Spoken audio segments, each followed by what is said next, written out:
Na filozofski fakulteti trenutno raziskujem področje zgodnjega historičnega humanizma. Torej gre za tisto prelomno, vmesno fazo na prehodu iz srednjega v novi vek, na prehodu iz srednjeveško v novoveško filozofijo, ki je vselej in konstantno sistematično spregledana. Tako na mednarodni, kaj še ne na slovenski ravni. To so avtori besedila, ki vam bodo morda zvenelo obskurno, novo, zakaj pa ne, novosti, tudi nekaj dobrega lahko, ampak vam zagotavljam, zdaj da bomo to, upam, da uspeli, ampak zagotavljam, da so ti avtori temeljno kazalo evropske civilizacije. Torej mi brez njih, brez tega umestnega obdobja, ki mu pravimo v Sloveniji renesansa, renesančna filozofija, v Italiji pa ga zgodovinsko ločujemo na zgodni humanizem in renesanso, brez njih bi mi danes, recimo na mnogih področjih, ne imeli osnovnih miselnih orodij. Zdaj, filozof je kot mehanika, operira z nekimi orodji. Vi se predstavljate, da bi šli v mehanično delavnico, recimo s pokvarjenim avtomobilom, kolesom, in bi prosim, naštimaj popravi mi, recimo izpušni tisti lovnec, kako se ne reče, avstup po nemško, kakorkoli že. Popravi mi lovnec, mi žal nimam ključa od 24, ne vem kaj.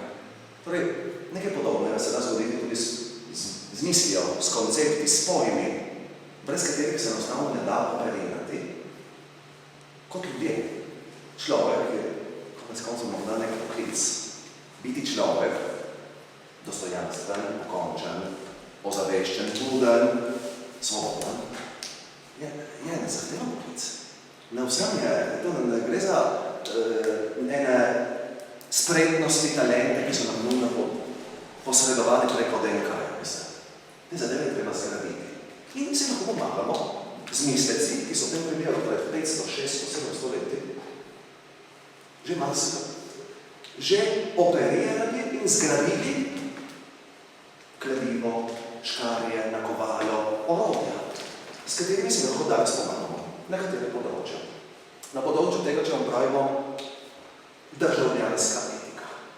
Kaj pomeni biti državljan? Kaj pomeni biti meščan? Kaj pomeni biti prebivalec nekega mesta, neke države, nekega prostora, morda nekega naroda ali pač tudi ne. Zdaj. Torej, zdaj je tehnika sem rekla. Jaz bi tule začel za danes. V tistem času se je zelo razumela ena diatriba, neka razprava, filozofska razprava, med ljudmi, ki niso bili poklicni filozofi. Veste, v preteklosti, tedaj pa sploh, je bil filozof še malce drugega. Filozof je bil recimo državnik, je bil vladar, je bil upravitelj, je bil recimo vodja magistrature, je bil kancler, tajnik, recimo florentinskega princa. Tajnik florentinske republike. Torej, vloga filozofa je bila zelo različna od tega, da se danes predstavljate. In v tistem času se razvije, razumame, ena diatriba, ena razprava o dveh modalitetah načinih življenja, bivanja. Kaj pomeni in na kakšen način mora pravi kristjan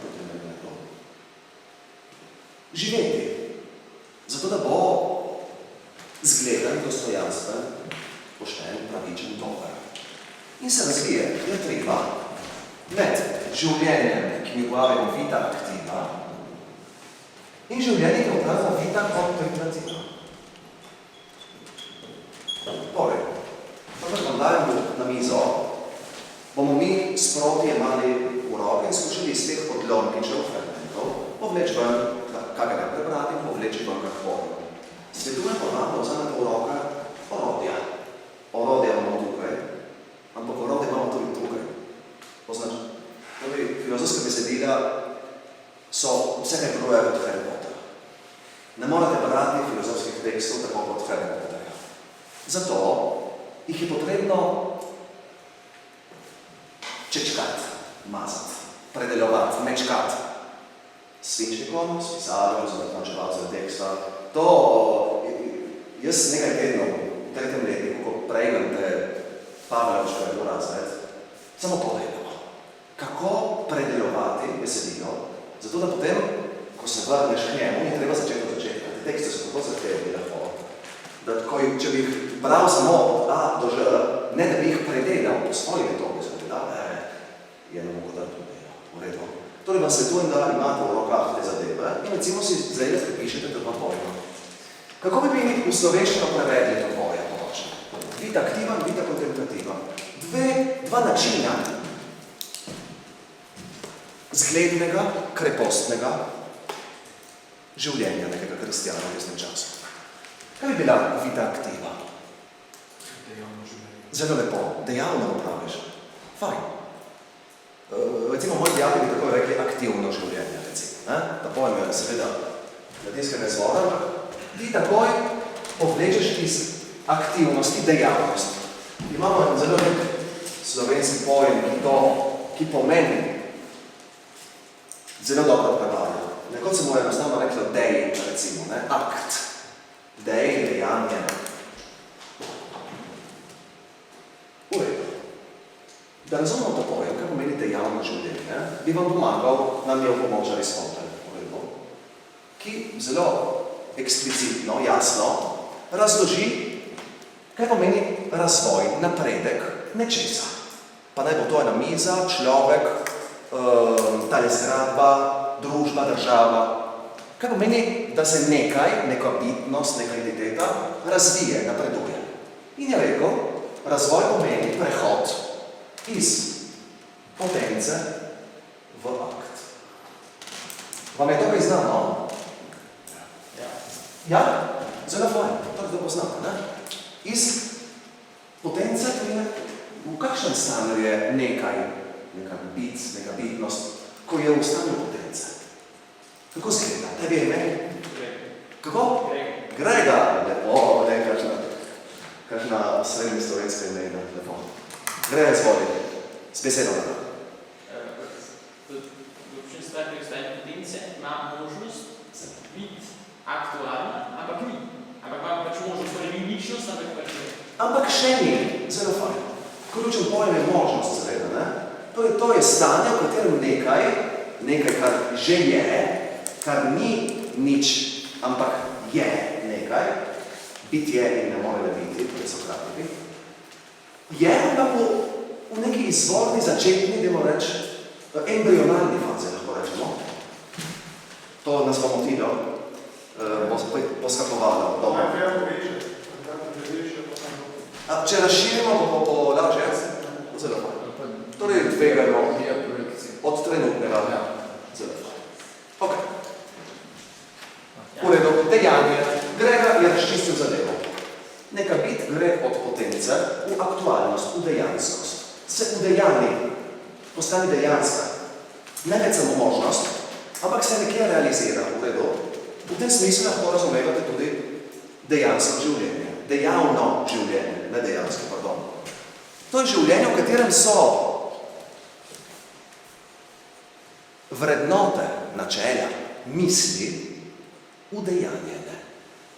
So prevedene iz možnosti v dejanskost. Kaj bi to pomenilo? Kasneje. Kontemplativa, vida kontemplativa. Kaj bo zdaj s tem? Kako zdaj s tem v slovenščino operirati? Zelo fajn, to je možnost. Vam je ime? Tadej. Sem že zamenil vesti, zdaj ne vem, kakšna so vaša pravila vedenja. Sem verjetno že marsikaterega prekršil. Motrenje je na možnost. Grega, še kakšna ideja? Razmišljajoče življenje. Tukaj na punci, recimo. Bi lahko uporabili izraz kontemplacija? Ja, zelo fajn. Lektorji pravijo, ja, ampak samo v samostalniški obliki. Torej, kontemplacijo najdete v Franu kot samostalnik. Kontemplacija. Ne moreš pa reči, kontempliral sem. Torej, v glagolski obliki. Zdaj, zame je zelo pomembno, da se ohrani ta ohlapnost, ta širina tega pojma. Kontemplacija. Kaj ti vsebuje? Recimo motrenje. Kaj to je? Dolga zgodba. je nek način gledanja, zrenja na pojave, kjer pika. Še kakva možnost? Razmišljanje, je rekel kolega. O čem? Povsem mogoče, misel. Sej, to, kar smo imeli prej, te izpopotence v akt, mogoče vidite, kontemplatirati na to, razmišljati, kaj sploh je mogoče, ne? Ker kar to ni mogoče, potem ne more biti potence, ne? Torej, v trenutku vsem, ker je lahko sploh v potenci, je možnost. Misel o sebi, o nečem, samo zrcaljenje, kaj pove? Zrcaliti se, pogledati se v ogledalo, recimo. Še kaj? Kontemplirati. Kako človek, ki kontemplira? Nekoga, ki teče okrog štadiona, 400 metrov, je to kontemplacija. Ja, to pomeni tudi iti v globino. Čujte, da smo takoj posvojili. Ja. Krasno. Iti v globino stvari, recimo.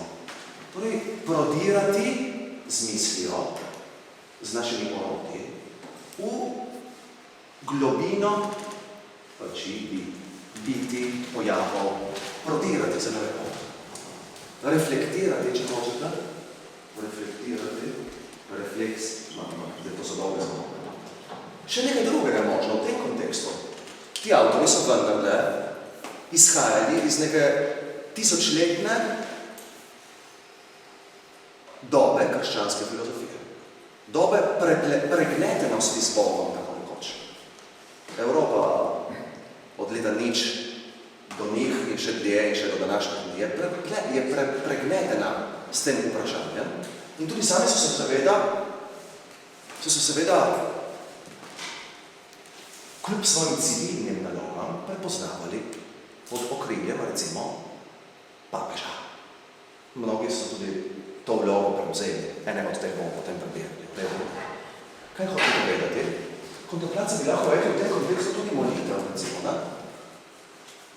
Morda. Tako za začetek. Zelo. Da naredimo korak naprej. Poglejte, svojim dijakom razložim ta pojav, prehod iz potence v akt, s prispodobom Modrijanov. Poznate to skupino? Glasbeno, ne? Dosti bolj kot mi, verjetno. Poslušajte, bodite pozorni na besedila Modrijanov. Ker besedila so pregnetena s potencialnostjo, z možnostjo. Oziroma, temu, če bomo sloveniste pravijo pogojnik. Jaz bi te poljubil, jaz bi te zabuncal, jaz bi te prijel in te zasukal, ali ne vem, kaj pač že pravijo. Potenca. Ta doba zgodovine filozofije pa spremeni potenco v akt. Zdaj na to lahko gledamo z več zornih kotov, z vidika recimo politične filozofije, z vidika etike, z vidika teologije in mnogih drugih zornih kotov, z vidika literature. Mislim, da je ključ jedro te dobe prehod iz potencialnosti, iz tistega, kar se je 1000 let srednjeveške krščanske filozofije nagnetlo v raznoraznih oblikah, oblik patristike, scholastike itd. In zdaj postane kar naenkrat, stopi v življenja ljudi, stopi na ulico, stopi na trge. Ok. To dilemo je najti v enem odlomku iz mladinskega romana Ivanhoe, da več to kaj pove. Walter Scott, to smo mi brali, smo bili mladi, in se tam Ivanhoe znajde na nekem v zaporu, tako rekoč, v nekem stolpu in ga krasna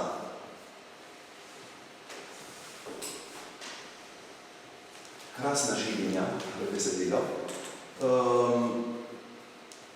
mu celi rane, telesne in duhovne rane. In seveda se pojavi ena od duhovnih ran Ivanhoevega življenja, viteškega življenja.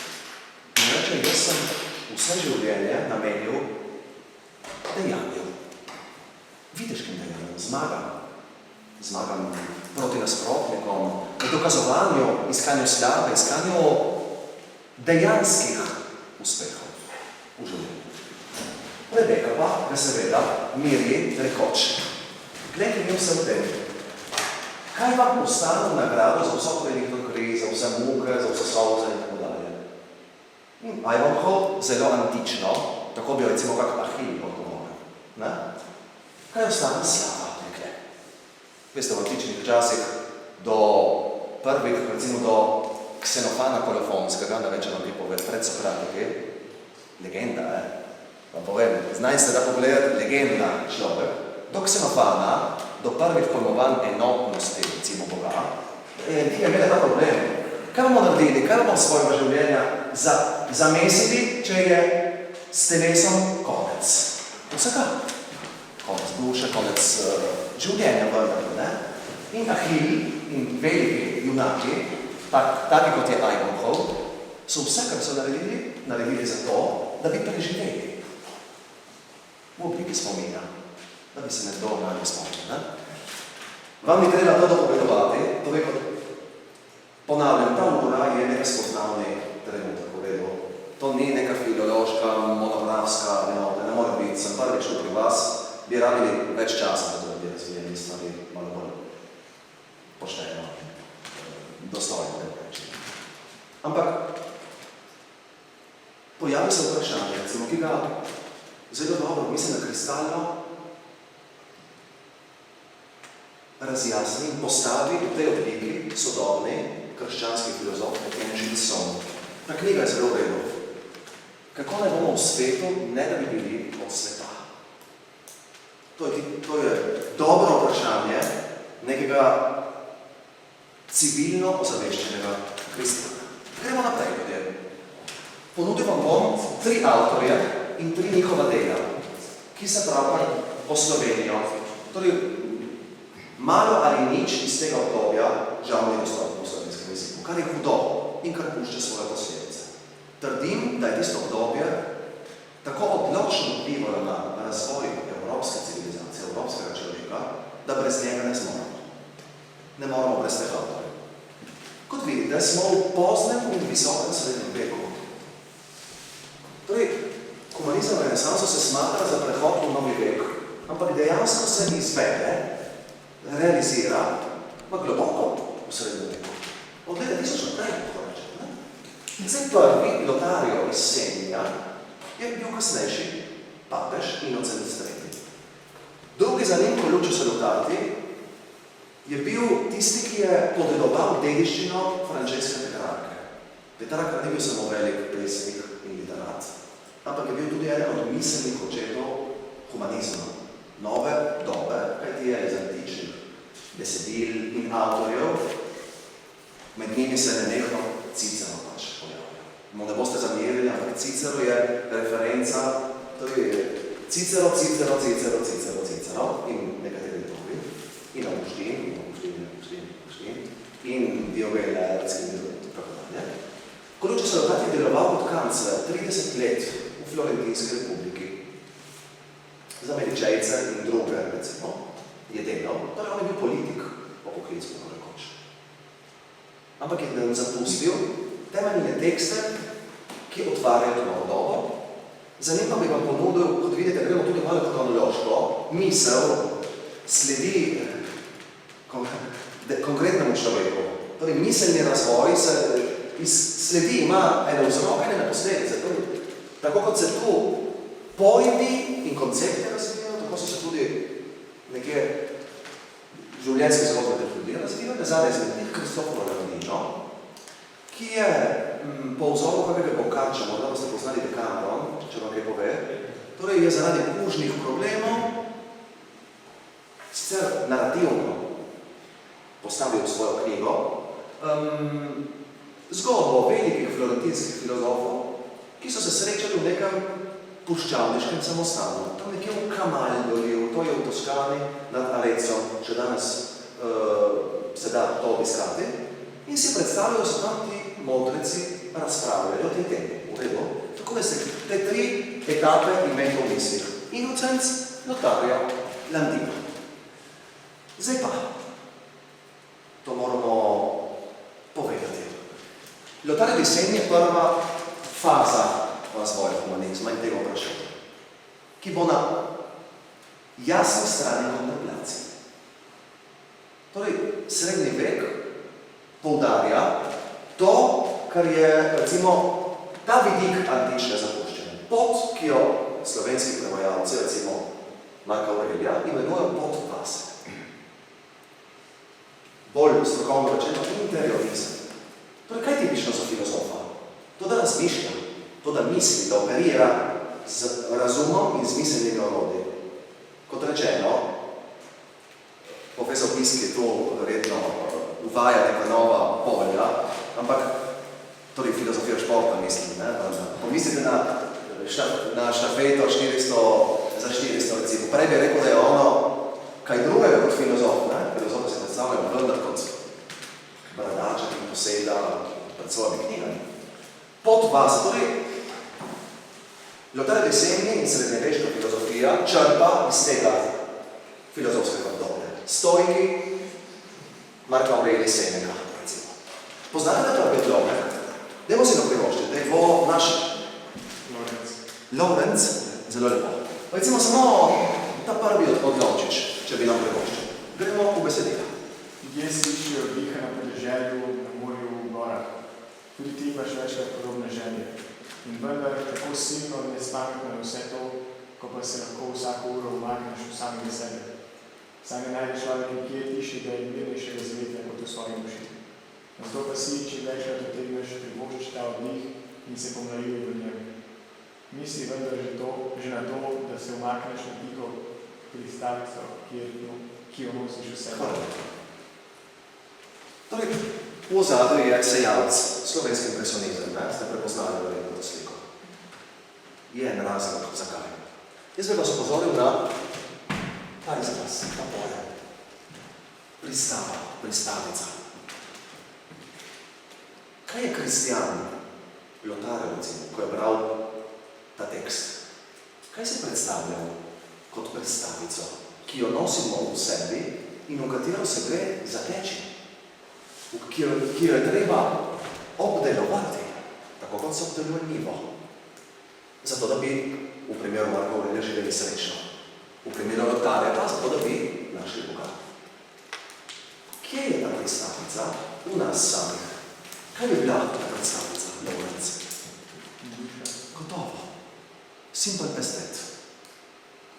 Duša je kot majhna njivica, ki jo ima vsak izmed nas in ki jo gre obdelovati. Sicer, tako kot njiva, se bo v par desetletjih spremenila v ploščavo, skozi katero, kot v danem teklu, zelo težko prejto.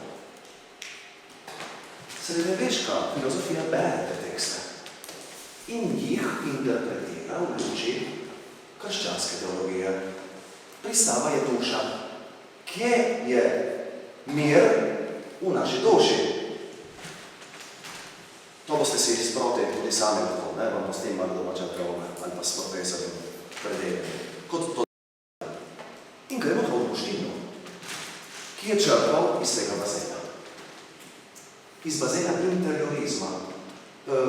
Interiorizem notranjščina, torej nauk, po katerem je bistvo, resnica, sreča, mir, znotraj nas.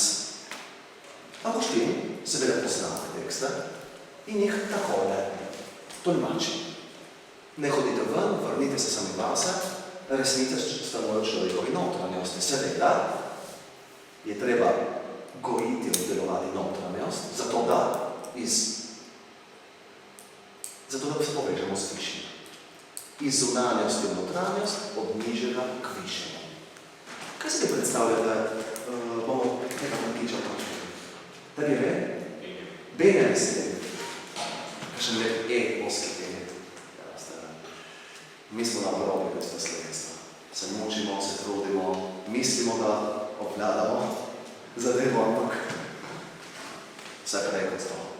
Benjamin, kaj mi si ti predstavljaš, če smo rešili vprašanje tega, kaj je notranjost, kaj je pristava?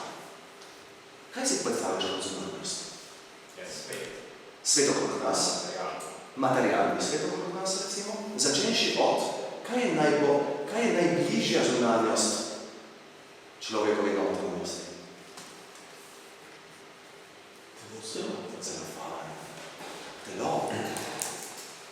bi rekli ječa, v kateri smo kleni. Ali pa tudi ne. Zdaj, ječa je gotovo v smislu, da ko bi jaz hotel 100 metrov preteči v 9 sekundah, mi to ne bo uspelo. Ma z nobenim treningom in z vso dobro voljo. V tem primeru je delo ječa moj duši, moj volji. Hočem, rad bi, pa vendar zelo težko. Zdaj, z Avgustinom, seveda, torej nadaljujemo to verigo interiorizma, ki bo pripeljal do humanističnega pojmovanja kontemplacije, kontemplativnosti. A to poznate? Pa vendar bi morali. Crn grob pri Škofji Loki, prelepa cerkvica, zelo hladna v zimskih mesecih. Moja žena je glasbenica in so tam nekdaj snemali ploščo, smo privlekli vse možne grevce in še ne bilo dobro, torej oblecite se. Na pročelju te cerkve je ena dragocenost tistega časa na Karanskem, v notranjem avstrijskem, kako hočete. Janez Ljubljanski, Lajbaci, je naslikal Sveto nedeljo. Kaj se nahaja okrog njega? Kaj so ti prizori? Delovni ljudje. Na sveti dan. To ste morda že kjer dobili, ne? Zelo fajn. Delovni ljudje, dejavni ljudje. Akcija, nivo, zorat, mladit. Kaj je to za nas?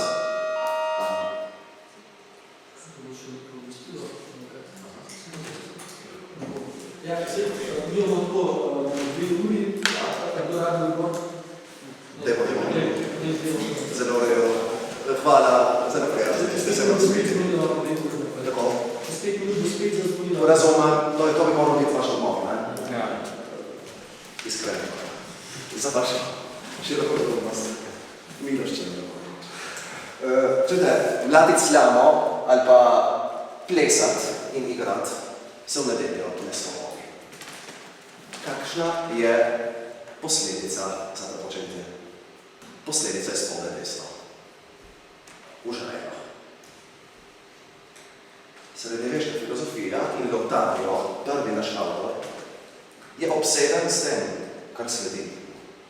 Obseden je z grehom, pred grehami, in gleda navzdol. Prvo. V bolečine, tegobe, trpljenje, kot posledico našega življenjskega stanja. In tako zveni. Po našo... Tebi ime? Hanna. Kakaj lepo ime. Krasno. Hanna, poskusi, pa dej, prvi odnove, tu prido Hanna. Človek je sestavljen iz prahu, iz zlata pepela. Spočet v gnojenju mesa, v ognju strasti in zaudarjenju pokote, ter kar je najhuje, v sramotno malo župeha. Človek je omejen za trpljenje, za strah in bolečino, ter kar je najbolj vedno, za smrt. Zagrešuje zlobna dejanja, ki žalijo Boga, bližnjega in njega sama. Hvala lepa. Greš na naslednji odstavek, recimo, samo za vtis. O, izkopna sramota človeške usode, o, sramotna usoda človeške izkopnosti. Opazuj zeliščem drevesa, ki samo rojivajo cvetje, liste in plodove, in glej sebe, ki prinašaš samognite všinčeve. Oni razivajo olje, vino in balsam, ti pa pljune kulin in gnoj. Oni razširijo sladke vonjave, medtem ko ti studno zaudarjaš. In druge podobne podurnosti. Lotario je bil prapež na rimskem prestolu, tako tedaj še na veteranu, ne? Sedaj veteran pač, še ne bila v teoriki.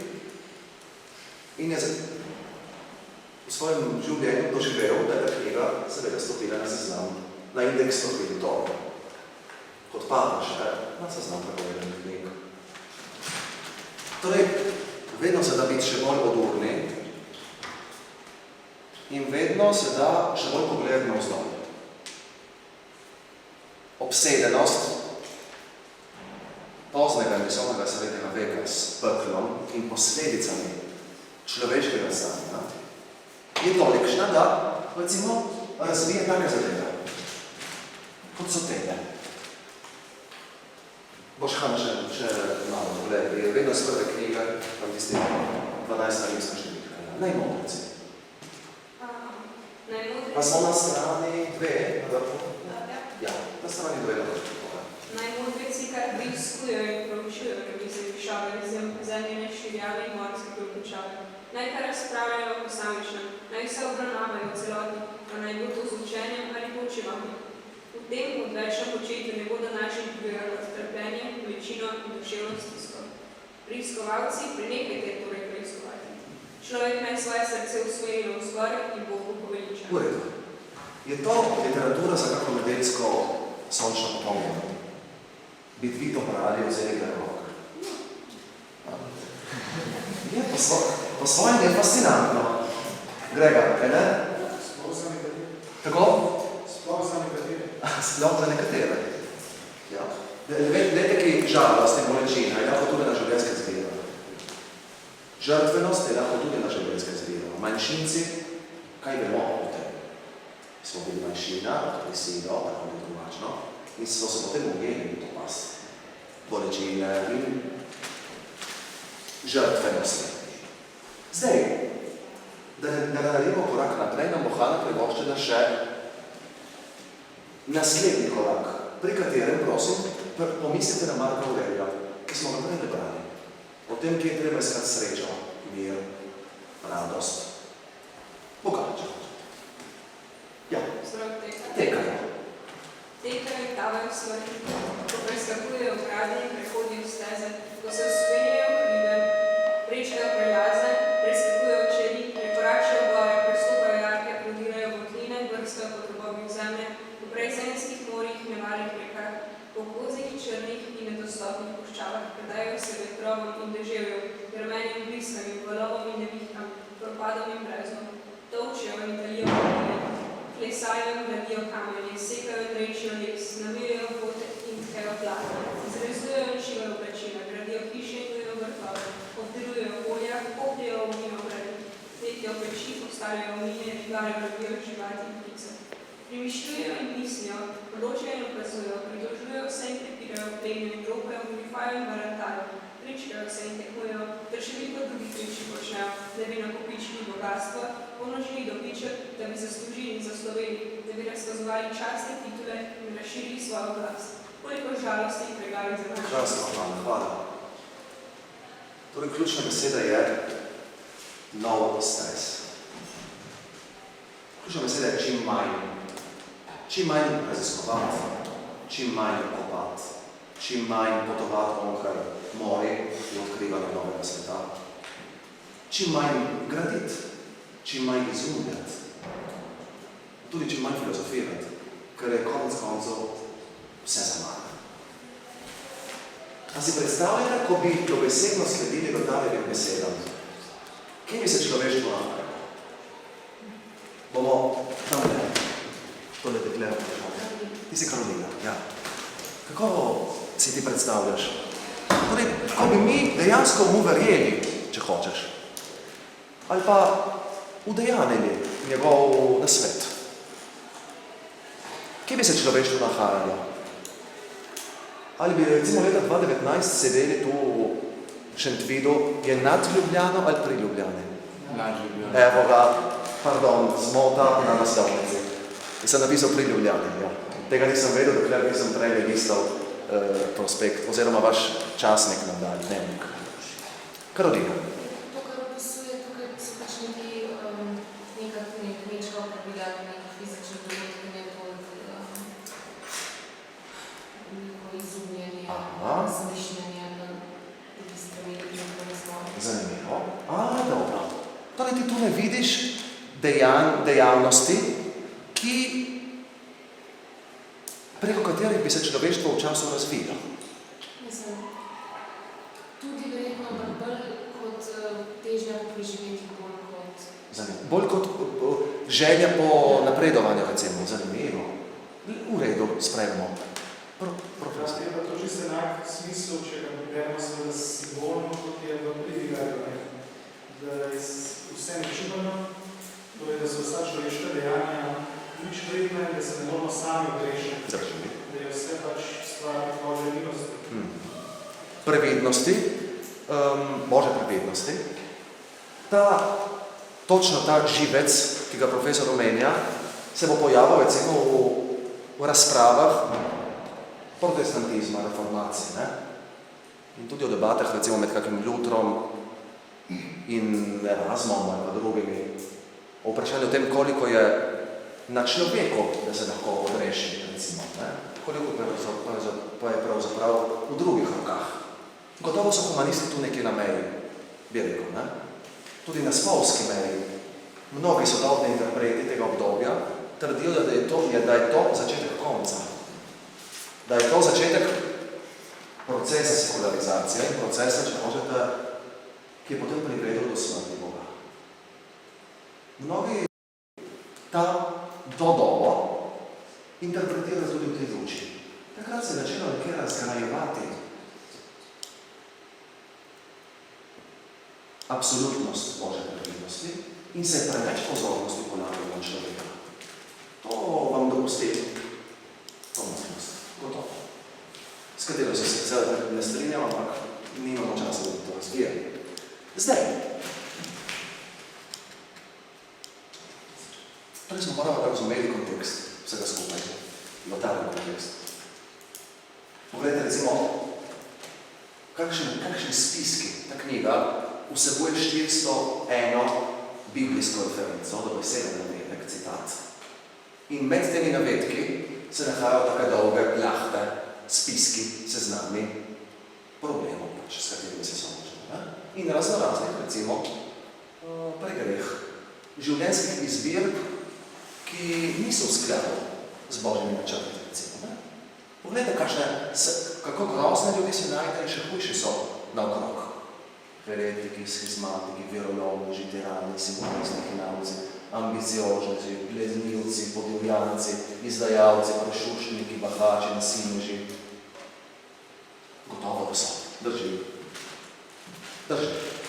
Vprašanje je, ali je še kaj drugega v človeštvu, ali je v človeštvu tudi seme, sad, recimo, na katerem dobrote, na katerem se da delati in obdelovati. In ki ga je tudi potrebno priznati po svoje. Humanisti so to naredili. So rekli, dovolj z obsedenostjo s tistim, tam spodaj, s tem recimo, kaj ti vam memento mori. Veste, kaj se nahaja na koncu, ne? Ja, tu imamo, kdo boš ti, da bi je Marx si ti? Ja. M-A-K-S? X. X, poprosti. V redu. Smo široko podobni. Max, da razloži nam v minutki ali pa 30 sekundah hrastoverski matemaški ples. Zelo težko, ker nimam pojma, če se vidi. Aha, dobro, začemo ga. Kdo nam bo pomagal? Ja, pač sporočilo z tega, da po smrti smo vsi enaki, ne glede na to, da prikazuje, da ljudi so oblečeni, ne glede na to, da se pač razlikuje njihovo bogatstvo v življenju, koliko umrejo za vsi izdejo pasnjaki in na koncu se na smrt. Na koncu prav luknja v tleh, ja. Ki pravi smrtnem prostoru. Kako? Na smrtnem prostoru. Ja, drži. Ki kraljuje, ne? Nad nami. Drži. Poglejte, humanizem je nekaj vrste novo rojstvo, pomlad, bi rekel Botticelli, recimo, ne? Ali pa to, bi rekel sveti Frančišek. Frančišek je deloval ali pa Petrarka je deloval v Frančiškovem duhu, ali obratno. Frančišek je humanist. Kaj ti dvigne obraz? In rečemo, pogledajte. Ne zamerite, jaz rad imam oči v horizontalni smeri. In ko se peljem po Sloveniji, moji domovini, nimate pojma, kako kot kisik potrebujemo stik z osrednjo Slovenijo. In jaz vidim gričke, jaz vidim kravce, ki se pasajo. In vidim Šmarno goro in tacem tam od spodaj so brsice. In tako dalje. Tudi to vidim. Poleg ostalega, kar nam je Lotar razkazal in kar je potrebno priznati, vidim tudi to, kar nam Frančišek pravi v svoji hvalnici. Ne? Laudato si in Signore. Ja. Za to, za drugo, za tretje. Tale fotografija je nastala oktobra v Kozjanskem. Jaz sem prvič bil v tistih koncih in sem zmotno mislil, da sem na Dolenskem. So me takoj popravili, to je Južna Štajerska. In to je pač napaka. Sem pa tudi ugotovil, da imamo slovensko avtohtono sorto jabolka z zelo povednim frančiškovskim in humanističnim nazivom. No? Tudi slaviti stvarstvo.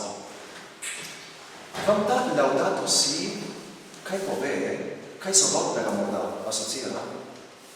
Je papež, nisem Frančiškovo okrožnico. Torej, gremo nekaj. Frančiškova okrožnica. Izbral je, ne naključno, tole Frančiškovo veslo. Če hočemo rešiti stvarnost, če hočemo človeštvo prilagoditi trajnostnemu razvoju, če hočemo preprečiti nepopravljive posledice razvoja človeštva. Ko bi sledili Lotarju, jaz sem si tako, Karolina, pardon.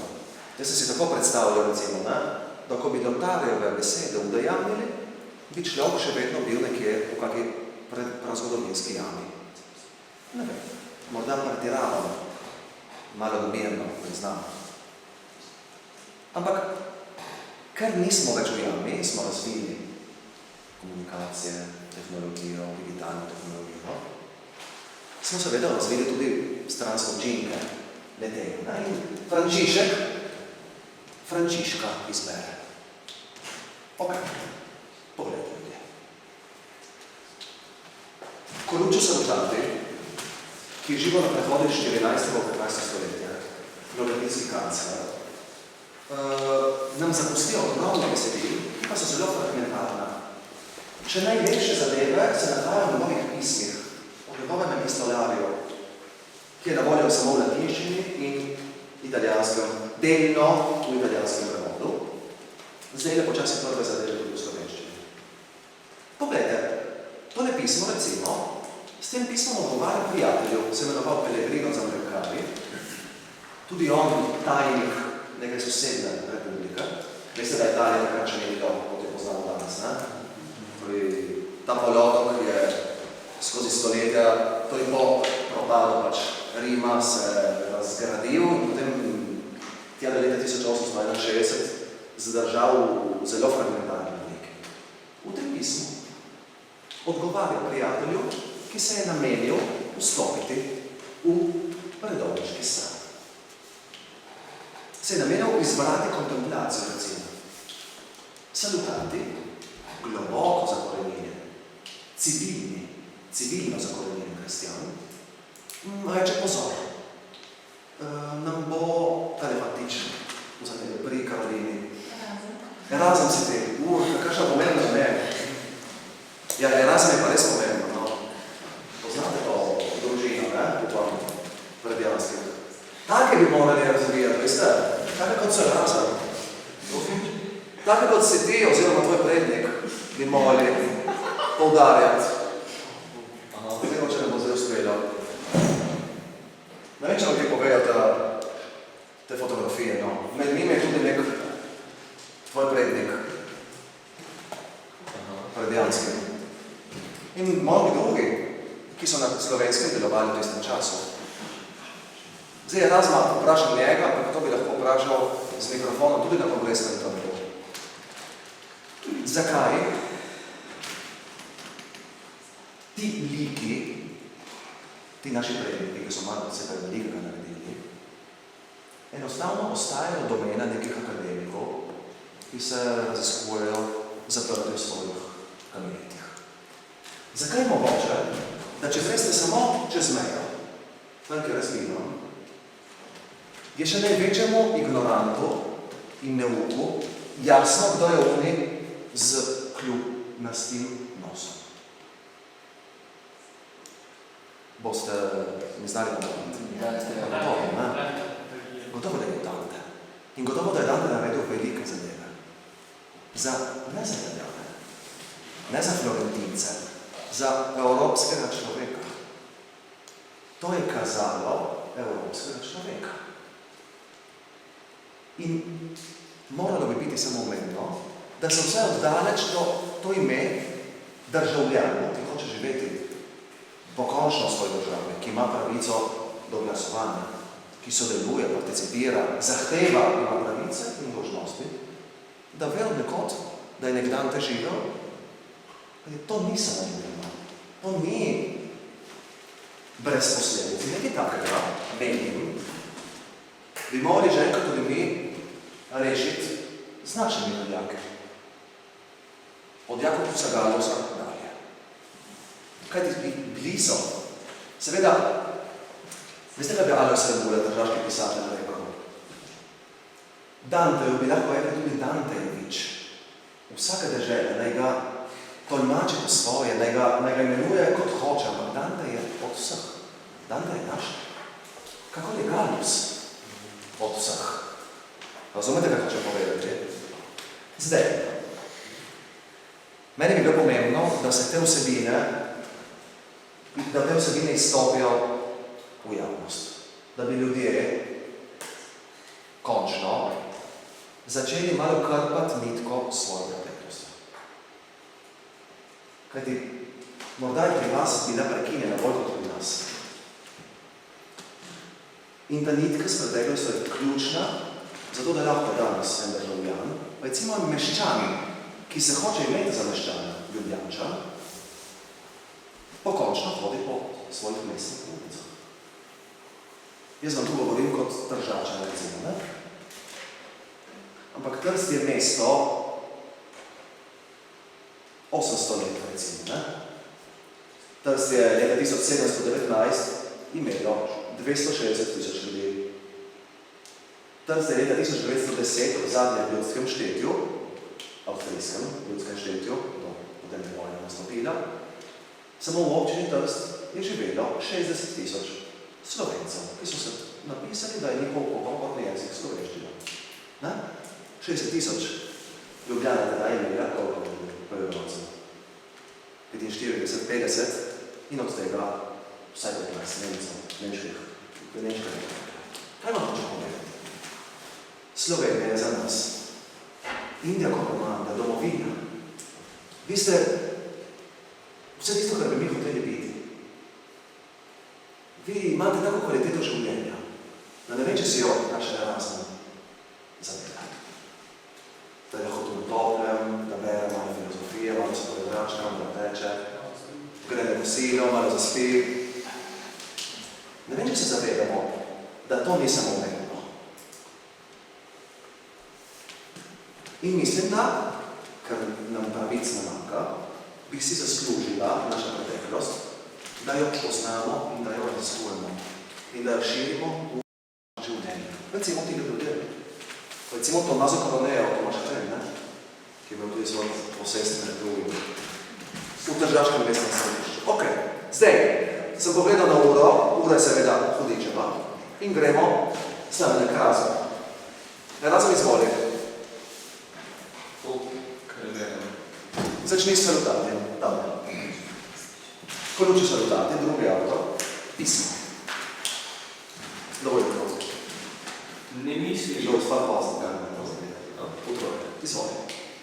Ne misli, Peregrino moj, da k popolnosti vodi pot bega v množice, ogibanja pogleda na lepe stvari, zapiranja v samostan ali izmikanja v tihe pristave. Kar tvoje udejstvovanje uvediš s popolnostjo je v tebi.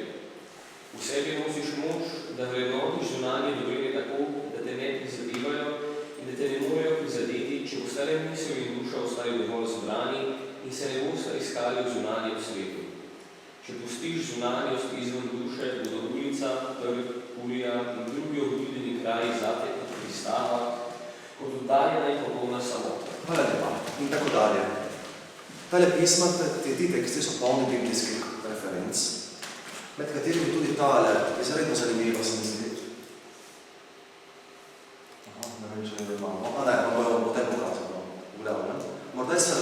samo še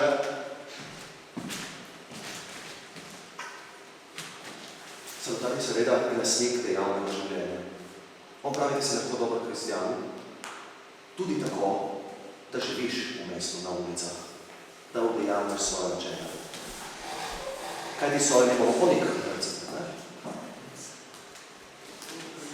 Ni bil pa tako površen, da bi se ne zavedal prepletenosti obeh principov. In Kristofo Lavino, tretji avtor, bo prav glasnik letega, da eno brez drugega seveda ne more. Da ni dejavnosti, da ni 100 metrov v 10 sekundah brez kontemplacije, brez volje in obratno.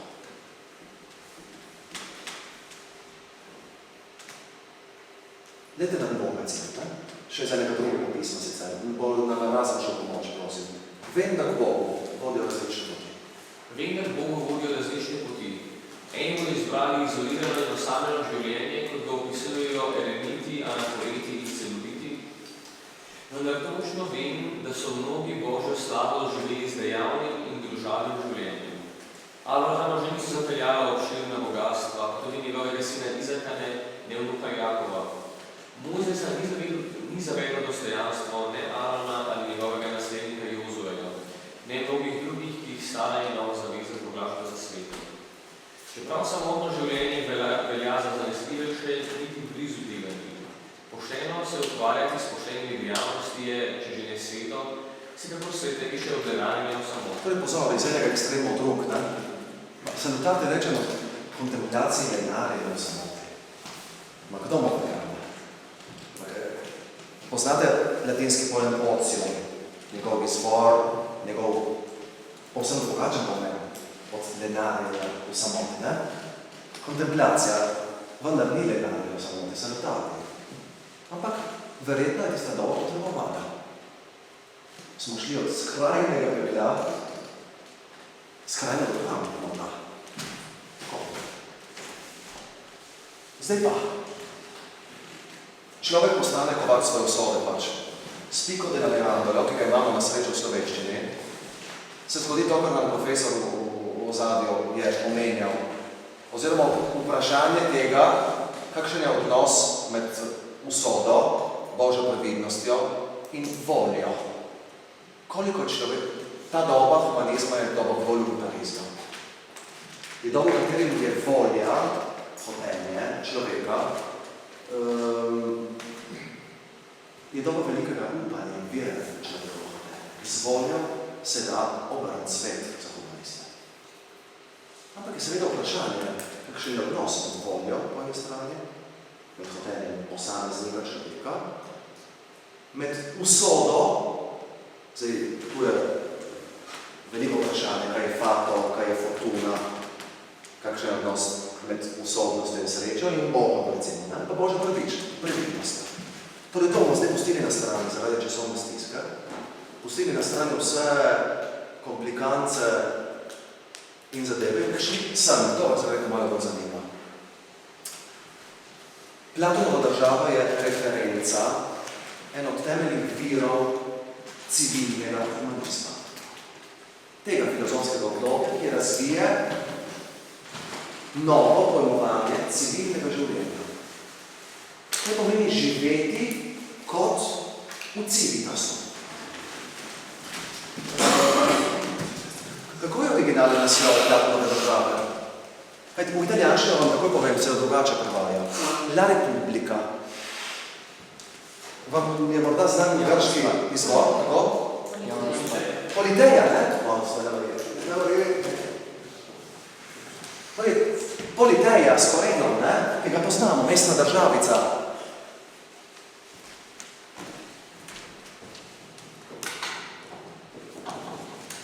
Mestna državica, država in njeni prebivalci.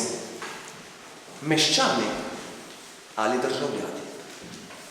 Odnos med državo in mestom je od antike dalje tesno povezan. Humanizem se rojeva v meščanskem okolju. V mestu, ne na vasi. Tu imamo Slovenci malo problemo. Humanizem se rojeva v mestih, ki so bila v tistem času svobodna. Medičejti so Firence pač nekaj časa obvarovali in obvarovali njeno suverenost, njeno svobodo, v redu. Torej, ta naveza je zelo pomembna, da razumete. Državljanska zavest, državljanska etika se rojeva v mestu kot meščanska. Prebivalec nekega mesta, ki se čuti zvezanega v svojem mestu prebivalca, mesta, ki se čuti dolžnost, da se deluje v njem. Vir je standarda. Državo berete menda. Jaz vam tu ponujam recimo iz 5. in 6. knjige, dva odlomka, slovita, seveda v vprašanju tega vloge, ki ga filozof ima v njej, v tej idealni državi. To vam je verjetno nekaj poznano. Tudi ta odlomka poznate, lahko preskočimo. Ali bi šli? Prebrali še nismo, prišli smo tu deleč. Dobro, potem pa morda se prevoščimo. Morda. Boš ti morda? Zgodnega, dej. Če država filozofi ne postane kralji, če se današnji imenovani kralji in oblastniki ne začnejo pošteno in temeljito ukvarjati s filozofijo, če je bolje politična moč in filozofija, ne postane ena, če ne bomo množica tistih, ki se danes po svojih prilojeni nagnjenosti posvečajo samo enemu obojega, sila izločena, potem, dragi Lokon, ne vidim konca nesrečne za države in ne za človeški rod. In še naslednji. Če so filozofi tisti ljudje, ki lahko dojemajo to, kar je večno enako in nespremenljivo, potem kot drugi, ki se izgubljajo v množstvu in raznoličnosti stvari, niso filozofi. Če je tako, se vprašamo, kdo naj vodi državo, ti ali on? Hvala lepa. Torej, v Platonovi idealni državi je seveda vloga filozofa prednostna, kajti ta, ki zmore izstopiti iz vodilne. Jaz sem videl spodaj, ker sem šel prej na recene parlament, ampak sem videl, da si nisem upal potrkati na predpisna zaklenjena vrata, ampak vodlina bi sicer morali dati na podstrešje, ne? Malo više k neku, ne pa tamo pod zemlje, ampak ne pa se povedali, kaj je prav. Torej, ta odnos je seveda ključnega pomena za Platonovo idealno državo. Humanisti so v to verjeli. Državnik, kancler, vladar, bodi tudi filozof.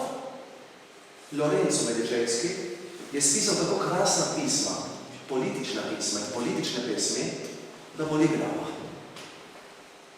od lepote. Ker so brali državo in so jih verjeli.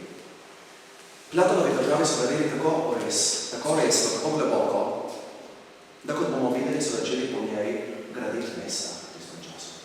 K temu pridemo takoj. Mislim, da ob strani vašega branja Platonove države si zaslužite vzeti v roke tudi 7. pismo. V njem je ključna, kako bomo temu rekli, konfesija, to je v slovenščini izpoved, confessiones, ključna izpoved Platonovega odnosa, biografskega odnosa, ki ga je imel, do političnega poklica. V 7. pismu reče, jaz sem bil usojen temu poklicu, član aristokratske družine. Jaz sem začel premišljivati, ampak se mi potem polotila vrtogljavica. Jaz sem začel gledati okrog sebe, kako ti politiki delujejo, kako se je tistih 30 diktatorov tam začelo varjati po Atenah. In sem rekel, no to ni to. Polotila se mi je vrtogljavica in sem začel dvomiti, da lahko koristim v svoji državi, tako da nastopim na enem političnem mestu. In je začel pisati državo. Se umaknil samo, sicer bi tega ne moral narediti. Zato, da napišeš na tako delo, potrebuješ kontemplacijo. Ampak skozi kontemplacijo, skozi pisanje, skozi filozofijo je človeštvo dal orodja za politično delovanje. In je rekel, pogledajte. In je rekel, morda bom koristil v svoji državi bolj, če bom napisal na delo, kot če bom sprejel vladarsko mesto. Zdaj, o tem govori Kristoforo Landino v svojih pogovorih, razpravah v Kanalu Dolinu. Ta naslov on kopira od Cicerona, govori v Tuskulu. Obliko, formo in naslov povsem prekopira. Kot rečeno se predstavlja, da se tu sreča skupinica humanističnih filozofov, Leon Battista Alberti in drugi, ki debatirajo o tem, katero življenje je treba izbrati, če hočemo živeti krščansko, recimo. In poprimerja Platona Cicero. Hanna, boš ti lahko? Povej mi, Povej mi, ali bil Cicero s tem, ko se je daleč od politike obračal, temeljnim vprašanjem res tako nekoristen, da ni prav nič prispeval k blaginji domovine. S preiskovanjem spoznanja našega sveta in raziskovanjem vsega svojo božansko genialnostjo ni koristil le državljanom, svojim sodobnikom, temveč je, objemajoč univerzalno resničnost, dojemal človeški smoter, kateremu se vse sklicuje. Spoznal je življenjske zgodbe, ki vodijo k njemu, in odkril mnoge poti, ki pripeljejo do proiziranja smrti, telesnih bolečin in dušnih nadog in stisk.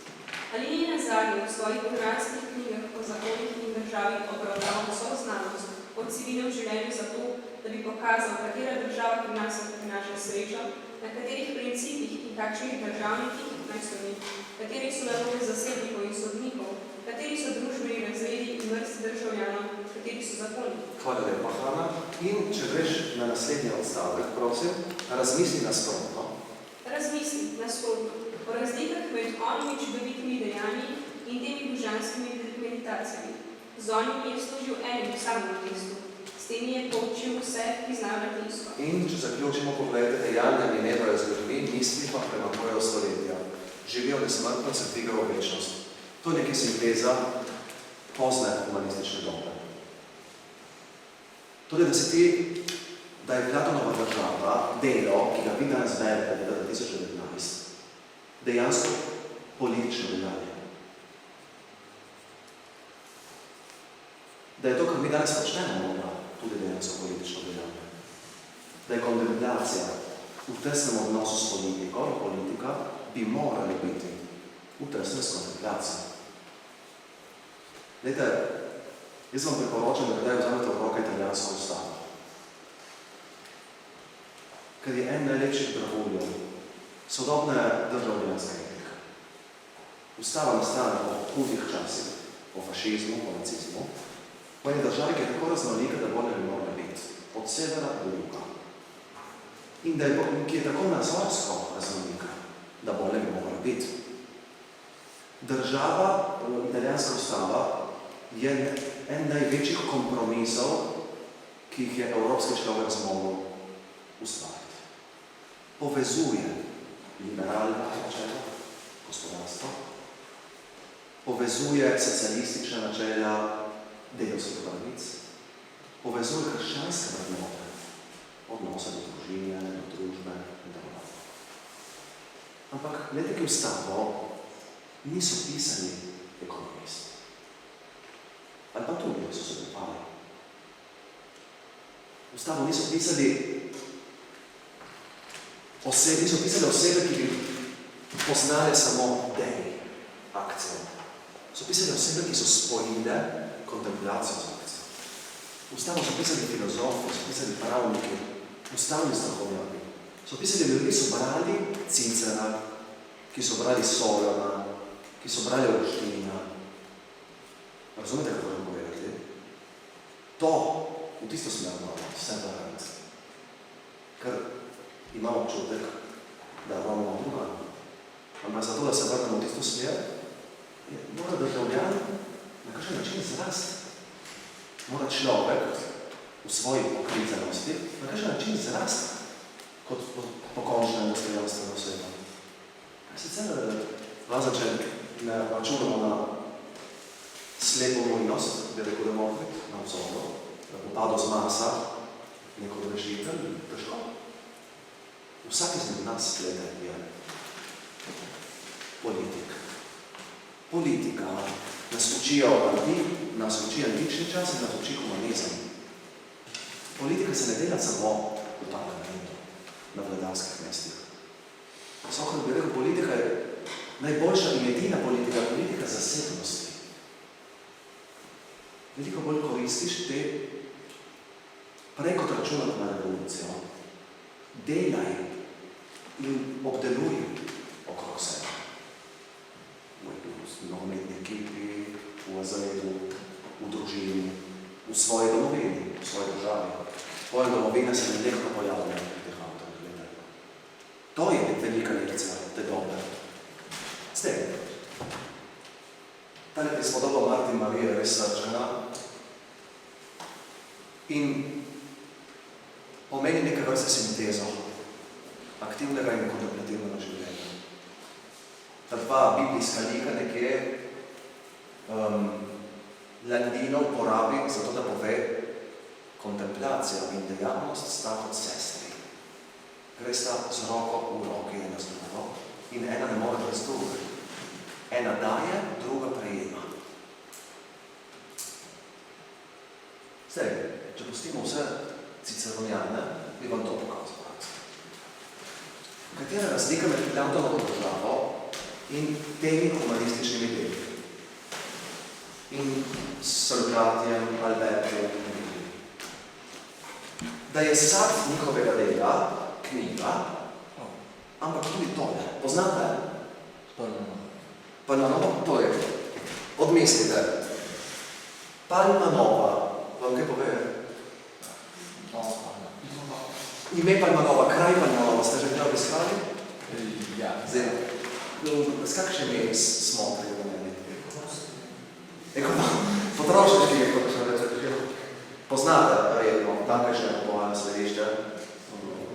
Sem mislil, da poznate to 9-kratno zvezdo. Ne, ja, pač... Ste slišali za to? Ja, sem bil, Ne daj občutka. Ne spomnim se, da sem bil noter, ampak Palma Nova se rodi kot Palma Nova, jo zgradijo Venečani, od Pavlov do Avstrijcev, kot vojaško trgo. Zgradijo stavbe za 20,000 oseb, ki so samevale do zadevne Italije, prazno, vojašnica, ma ne nekakšna vojašnica.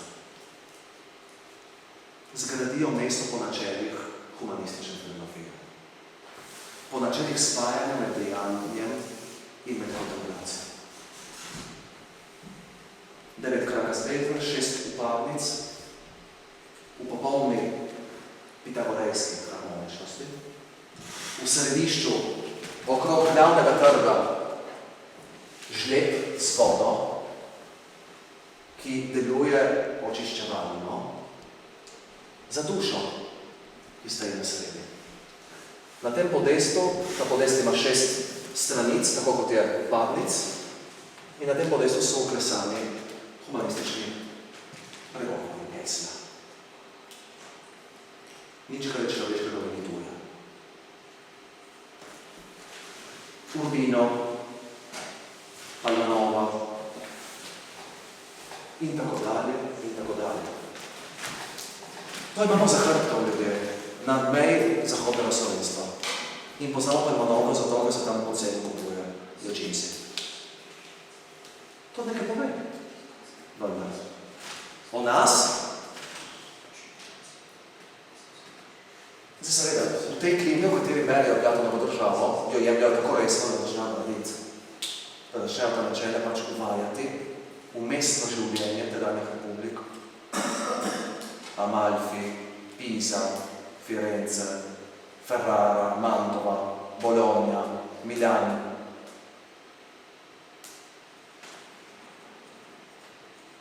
In začenjajo udejanjati tako imenovano idealno mesto, v katerem piše verjetno največji sodobni raziskovalec teh tematik, Italijan Eugenio Gauguin, katerega delo z naslovom, sicer je ena zbirka besedil, spisi o humanizmu in renesanse premoremo tudi v slovenščini, in v katerem najdemo tudi odlomek, ki se posveča pa v tem vprašanju, idealne države. V tem času, v renesančnem času, recimo. Zdaj, Slovenci nimate težav z, vsaj to je moj občutek, z upravljanjem javne infrastrukture. Ko bi vi obiskali našo šolo, bi verjetno mislili, da ste prišli v kako 4. ali 5. državo. Tudi kupujete v mesto, ste že bili? Ja. Aha, torej živa prost. To je prazgodovina. Tu ste zelo podobni. Kako vam uspe infrastrukturo, šolsko, javne površine, pločnike, porihtati, da lahko ješ po teh napram nami, nekaj nepodljivo. Tudi vi imate, če hočete bolj, da imate renesančni duh v sebi. Ne? Zakaj pa ne? Ampak pa hočem povedati, da ta doba humanizma, ki jo mnogi imajo za samo prehodno obdobje, je neverjetno trenutek, ko se spojita dejavnost in populacija. Tako kot morda nikdar prej, nikdar potem v zgodovini evropskega človeka. In ta sinteza je res čarobna, se mi zdi. In velik vzor, ki deluje tja do današnjih dni. Vete, ki humanizem je potem vplival na razvoj, recimo, svetljenskih idealov.